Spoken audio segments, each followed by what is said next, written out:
August the 24th, 2023. As you're looking at the 7-day forecast from the National Hurricane Center down in Miami, Florida, and the main two concerns to the U.S., Franklin is now projected to go, again, almost straight up. The center will miss Bermuda, which is right here. According to the model, it's kind of a looping effect like this. Now, depending on the high pressure, how close, that will determine how close it comes to the Atlantic coast here. But this system here is now at a 50% chance of development. What it is, it's in the Atlantic Ocean, and we got some high-level winds that are pushing some of these storms around, as well as the high pressure that's going to push this over the peninsula here in Mexico and just up the east coast of the Yucatan Peninsula. It says a broad area of low pressure originating along the east Pacific coast of Central America is forecast to move into northwestern Caribbean Sea by this weekend. Some gradual development of the system is possible thereafter into early next week, and a tropical depression could form while it moves slowly northward, entering into the East Gulf of Mexico. Now, remember, entering, that's when it could be a depression. When it gets into this warmer water, I'm sure it's going to get to at least a tropical storm, if not worst. Now, that, well, of course, we're going to keep an eye on it. This path could change slightly over the next few days, but if it goes through the center of this cone, it will not be even impeded by the Yucatan or the west coast of Florida. West tip of Cuba until it gets into this area. And then that center could be anywhere from this side of the line, of the orange cone, to this side right there. Let's take a look at the satellite images. The video today is going to deal about it with extreme heat and a little out of Revelation 16, so just hang in there. Now, looking at the wide Atlantic from a satellite view, you've got the two storms here and here that are going to move up into the Atlantic. This is Franklin, and it has cleared Haiti and the Dominican Republic. I'm sure you guys got a lot of rain. You were under tropical storm warnings. It's going to now have nothing to inhibit it as far as land, any mountains or anything like that. It's going to re-strengthen. And guys, right here you can see Bermuda in the white dot right there. Now it's predicted to move slightly east and then loop back left around this side of Bermuda. We don't know exactly how close it will come to the east coast yet. We will keep an eye on it. But guys, here coming out of the Pacific Ocean, here's the Yucatan Peninsula, and the system right there is going to move right up through this channel. Where it will go from there, we'll just have to keep an eye on it, because it can change even 100 miles from the coast, can rapidly turn right when it gets into the Gulf of Mexico. That's what happened with Hurricane Michael, which they upgraded, that it came ashore as a Category 5 after the damage was, they looked at it real closely and saw everything, and they upgraded it from a Cat 4 at landfall to a Cat 5, but it made that hard right turn into down further south in Pensacola, down in Panama City, and through that area. Now, going back to the chart on Franklin for a moment, it's 65 miles per hour. And remember, it was very slow coming across the islands, 45, 50 miles per hour. And by Saturday at 8 a.m., a Cat 1 as it does that turn back, and then a Cat 2 by Monday.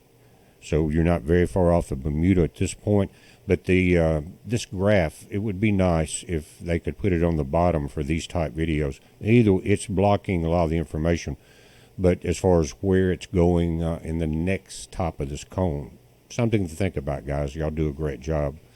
But 60 mile per hour winds moving northeast at 75 miles per hour. Minimum pressures 998 millibars. This was at 11 a.m. Now, these spaghetti models are still a few days out, but here's the location of the storm. And our top two charts that I like to pay attention to is the CMC and the Navy. And CMC is in the light green here, and it's coming up right in this area and crisscrossing with a Navy model right here. So that's more than likely going to be very accurate. It's kind of the center of the cone, and Bermuda is the black dot right here. But everything is drifting to the left or to the west on these models. So we're going to keep an eye on that east coast for you guys. Don't worry about that. Now let's take a look at the Caribbean Canadian model. Here you can see Franklin And running parallel to it, over here is the other storm. There's another coming in off of Africa. As it plays through, watch this system move across the peninsula of Mexico here, through the gap, and across Florida, coming in around somewhere around Tampa, and then leaving out around the Georgia-Florida line and scraping up the coast. We'll let it play through one more time, and we'll stop it, look at the dates. Here, August the 27th, 3 days away, it's starting to come into the gap, but into the Gulf of Mexico here. We'll step this thing forward. Here, it's off the Tortugas, which are south and west of the Florida Keys. That's on August 28th, right there. So move forward. Going along the coast, coming ashore here on August 28th, the same day, and we'll watch it from there.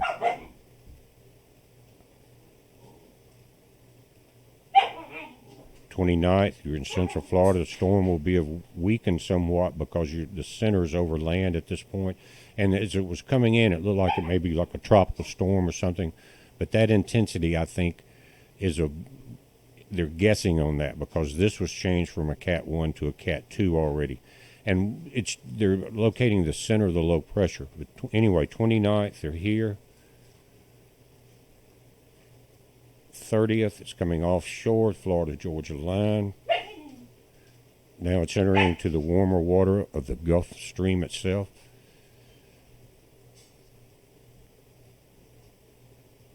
It's pulling offshore behind Franklin. Check that out.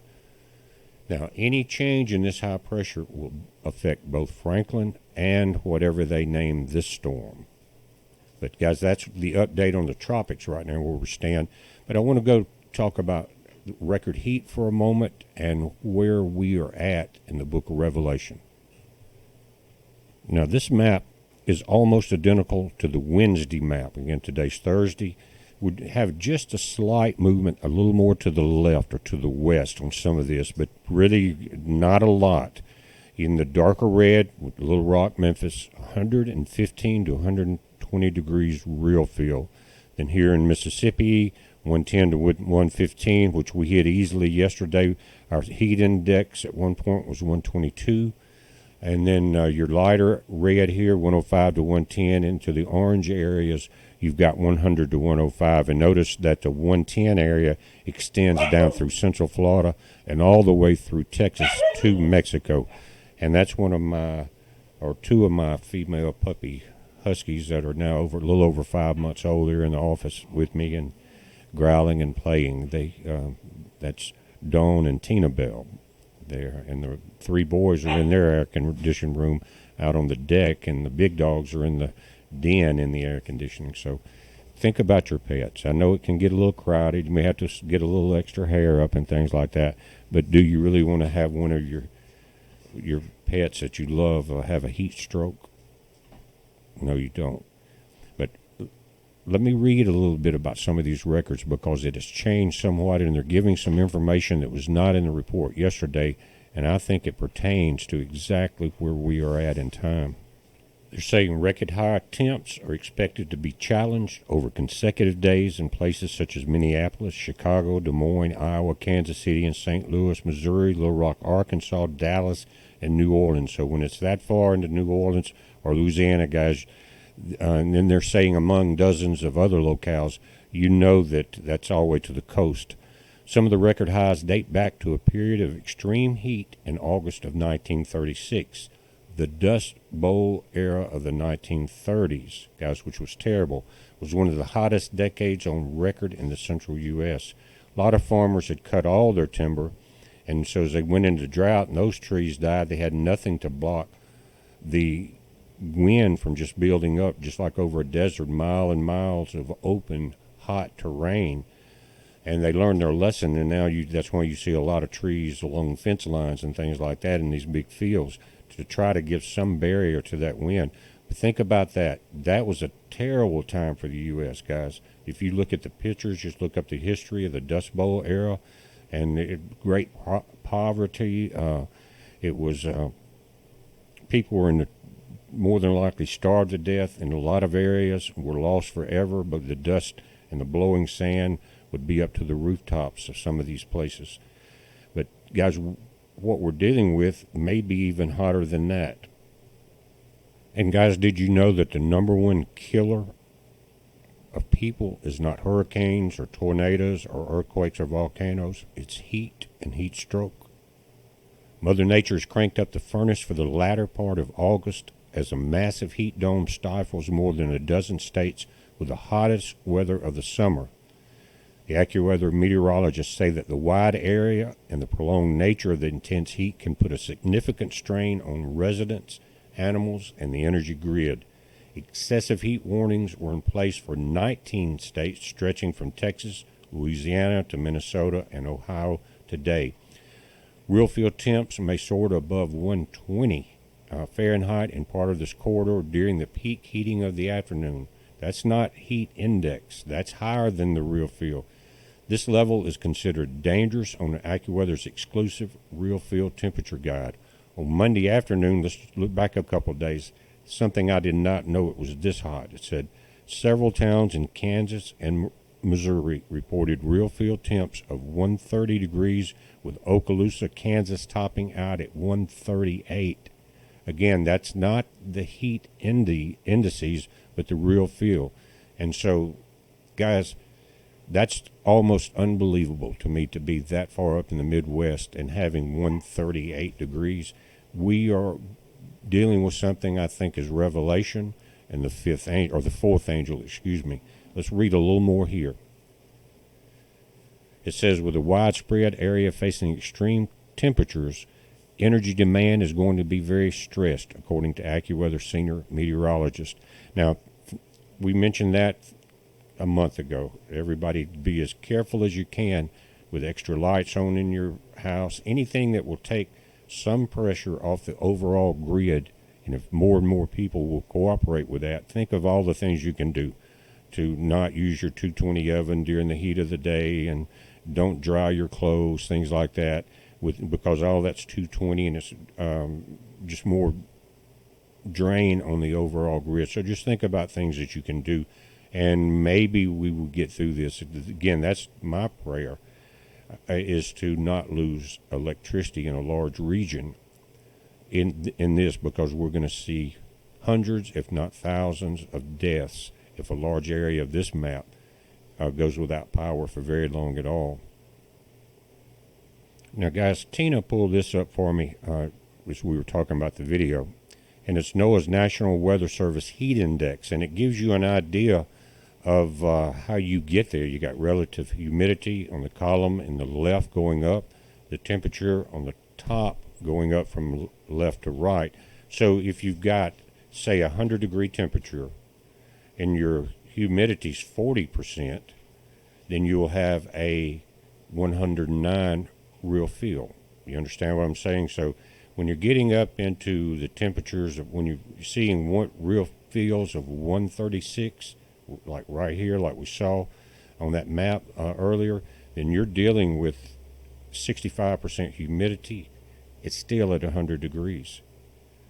Then it goes up from there. It's a very interesting chart. Yellow is caution. The lighter or darker yellow is extreme caution, danger in the orange, and extreme danger in the red. And the charts you got are from NOAA, guys, and this is part of that same chart you just saw. Yellow, caution, heat index 80 degrees Fahrenheit to 90 degrees Fahrenheit. Fatigue possible with prolonged exposure and or physical activity. I've been out this morning. We had an air conditioner go out. We had to take out and clean the coils on for the puppy room this morning, and early, and soaking wet with sweat in just a few minutes. The sun was not even on the backside yet. But going to the orange, 90 degrees Fahrenheit to 103, it says heat stroke, heat cramps, or heat exhaustion possible with prolonged exposure and or physical activity. Again, these are heat indexes, guys. This is lower than the regular temperature. Now, right now on mine, we are dealing with 94 degrees and 114 for real feel here in central Mississippi. The orange is 103 to 124. That's heat cramps or heat exhaustion likely and heat stroke possible with prolonged exposure and or physical activity. Extreme danger, 125 degrees Fahrenheit. And guys, we were touching that yesterday. And you could walk from your car to your front door and your skin would be burning. I'm talking about 10 seconds. In the red it says heat stroke highly likely, #1 killer. That's why I'm keep coming back to some of these messages, guys, because you see so many people that don't pay attention. They go about their daily life, work and things like that, when you could take extra precautions as far as water, shade, other cooling things, if you're aware of the actual temperatures. Now I want to go quickly to our website, or excuse me, our YouTube channel, The Real BPearthWatch. And guys, if you scroll down, you'll see created playlists. There's music, other things. Right here is, let me bring this on down a little further, the complete book of Revelation. I go through it and simplify everything in it. We go verse by verse and chapter by chapter through all of the books. It's 7 different videos with an average of 3 chapters of each one there, and they're very good. A lot of people have downloaded that. But Revelation 16 is what we're about to look at. But if you want to go in, and I consider it very good information, even though I'm the one that's doing the interpretation, but I have studied for 35 years with the Greek and Hebrew, and I see what's going on around us. So, again, this is highly recommended. You got 7 videos again there, and they'll play back to back. But what I want to do now is go to Revelation 16. Now I'm going to go to a link that is on our website at BPearthWatch.com. It's free. It's on the right. Scroll down, blue box. It says E-Sword, the sword of the Lord. And this thing is a tremendous tool. It gives you the Greek and Hebrew definitions of words. It has search engines. Tremendous. But guys, this is very close to where we are at in time. Revelation 16:1, the 7 bowls of God's wrath. Said, I heard a great voice out of the temple saying to the 7 angels, go your ways and pour out the vials of the wrath of God upon the earth. Now, why would God do that? Because the earth has turned against God, or the men of the earth, just like with Sodom and Gomorrah. You know, Lot begged for, let me find a few good men. Tried that, numbers went down, and well, let me try to find this fewer, and nothing happened. So they had to get out, and the wrath of God hit that place. It had been total, it was like D.C. in California. And the first went and poured out his vial upon the earth, and there fell a noisome and grievous sore upon the men which had the mark of the beast, and upon them which worshipped his image. Now, guys, can you imagine the roll up your sleever that we went through that's coming back? They're going to try to, being this first vial poured out. And the second angel poured out his vial upon the sea, and it became as the blood of dead man, and every living soul died in the sea. Guys, today Japan started releasing all of that nuclear contaminated water into the Pacific Ocean. China and Russia's upset with them. They're saying they've got the tritium level down, mixed with enough seawater to where it won't be effective. But guys, you got, 13 million half-life, 13 million year half-life on some of that stuff. And the third of the angel poured his vial upon the rivers and the fountains of waters, and they became blood. And I heard the angel of the waters say, Thou art righteous, O Lord, which art and wast and shall be, because thou hast judged thus. And see, the angels are not cussing God because they knew it was coming. Now, what group will you be in? It's going to be hard for all of us not to say, Lord, man, it's, whatever, or blame it on God when we've been warned. What we're seeing now, and we're living in this heat now, some of it. And let me go back, just the second part of that sentence is, Thou art righteous, O Lord, which art and wast and shall be, because thou hast judged us. Guys, those words, which art, wast, and shall be, are I am. The same thing. That's the name of God. The YHVH. For thou hast shed the blood of the saints and prophets, and thou hast given them blood to drink, for they are worthy. And I heard another out of the altar say, Even so, Lord God Almighty, true and righteous are thy judgments. And the fourth angel poured out his vial upon the sun, and power was given unto him to scorch men with fire, and men were scorched with great heat. What are we talking about today? And what did they do? Not what the angels did. They blasphemed the name of God, which had power over these plagues, and they repented not to give him glory. Now, if man had repented, we may not be seeing the next three vials poured out, or the next three vials being poured out. But man didn't. As a whole, there are the election here, and there are the believers, and they will be persecuted, and we will be in a lot of trouble over even talking about this in the very near future. It says, and the fifth angel poured out his vial upon the seat of the beast, and the kingdom was full of darkness, and they gnawed their tongues for pain, and blasphemed the God of heaven because of their pains and their sores, and repented not of their deeds. This is the seed of the beast. These are the evil minions that follow him. And the sixth angel poured out his vial upon the great river Euphrates, and the water thereof was dried up, that the way of the kings of the east might be prepared. There's drought everywhere. And this is important. And I saw three unclean spirits like frogs come out of the mouth of the dragon. One spirit came out of the mouth of the dragon, one came out of the mouth of the beast, and one came out of the mouth of the false prophets. Why are these spirits leaving those entities at this point? Because, listen, for they are spirits of devils working miracles, which go forth unto the kings of the earth and the whole world. What does it mean? They infestate them. These demons are possessing the kings of the earth. It's obvious. Why are they doing it? To gather them to the battle of that great day of God Almighty for slaughter. That's what we're seeing. We're here, guys. We are looking at Revelation 16. We're living it.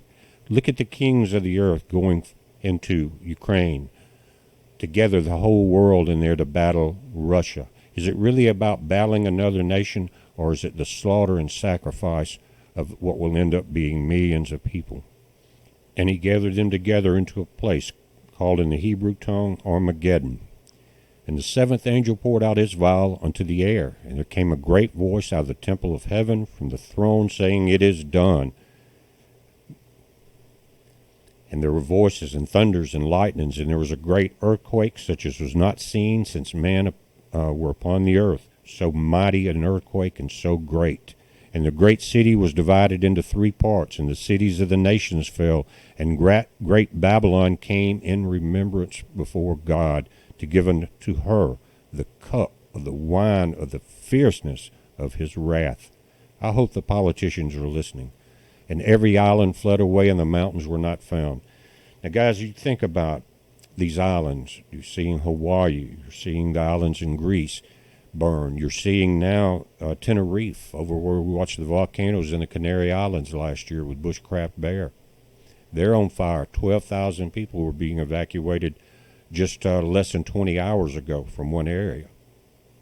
Why are they doing that? Do they think, and this just keeps coming up in my mind, especially you look at Hawaii and Zuckerberg and Oprah Winfrey and other people, millionaires and billionaires that own a lot of that land.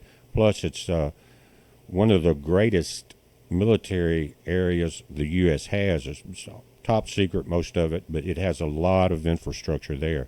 So they're thinking they can let the U.S. burn itself down and Europe burn itself down, but the elite will have these islands that they will run everybody off, and once they don't burn to death, buy the land or take it and build their paradise back in their mind. What would be paradise? In other words, reform the world in their image. And there fell upon men a great hail out of heaven, every stone about the weight of a talent, and men blasphemed God because of the plague of the hail, for the plague thereof was exceedingly great. But going back to 1620, with these people, that's what they're doing, guys. The Bushes, the Obama and his bunch, Macron, all of these, WEF, World Economic, Klaus Schwab, Soros, all of those people, That's what they want. They're thinking that God is going to let them escape when they are the cause of most of the wrath, and they're the predecessors before them going back for thousands of years. But even it doesn't have to be the kings of the earth that are infested with demons. Do you understand what I'm saying? But what we're dealing with now is exactly what we just read. So prepare yourself. Do what Christ said. Take care of your friends and your neighbors. Treat other people the way you want to be treated, and keep God, our Father in heaven. God is not really his name. Keep our Father in heaven in your hearts. And there is a lot of information out there on what is the correct name of God. I mentioned that the I was, I am, and I will be wrap it up pretty well, right? But what did Christ call him? He said, I want you to pray in this way: our Father in heaven. So that must be a pretty safe name for us to use. And really it nails it, because there are Kenites on earth, and their father is not in heaven. Satan is running the earth.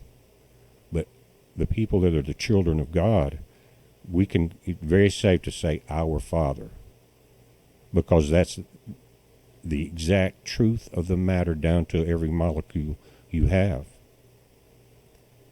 And many say Jesus was not the correct name. It was Yeshua, which is widely known to be the proper name. But what did God say to call Christ? He said Emmanuel.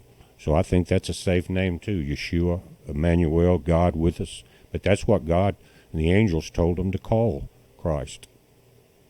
Our Father in heaven, and Emmanuel is watching over us. You just keep your eye on them and your heart with them, and you don't be a part of Babylon. We're watching it, guys. You watch it. It's a heads up. Be safe. Don't forget the playlist of the entire book of Revelation down in our YouTube channel.